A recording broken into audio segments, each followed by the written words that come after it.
L'un des premiers dilemmes que l'on rencontre lorsqu'on se lance dans la couture, c'est le choix de la machine. Le plus important consiste à déterminer quelles fonctions vous seront nécessaires.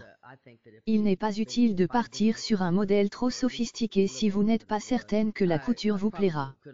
Mais gardez également à l'esprit qu'une machine bon marché ne sera pas toujours une bonne affaire. L'idéal c'est à la fois une machine simple d'utilisation et proposant suffisamment de possibilités pour vous permettre de progresser.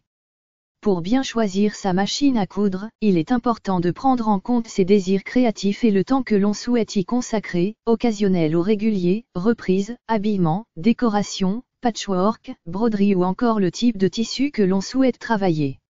Vos projets vous guideront dans le choix de votre machine à coudre. Quel que soit le budget que l'on souhaite investir ou l'usage que l'on attend de sa machine à coudre, elle doit proposer les points de couture de base, points droits, points zigzag et boutonnières, de préférence automatique en un temps, à défaut en 4 temps. Attention, la mention « boutonnière en 4 temps » signifie que vous devez changer 4 fois vos paramètres de couture afin de coudre les 4 côtés de la boutonnière.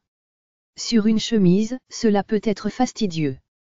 Le point pour couture stretch, ou élastique, s'avère utile pour travailler les tissus extensibles comme le jersey par exemple.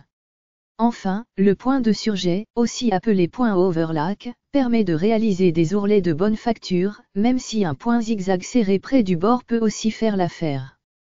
La machine à coudre doit proposer un minimum de pieds presseurs, ou pieds de biche, 4 dans l'idéal, un classique, un pour les fermetures éclairs, un pour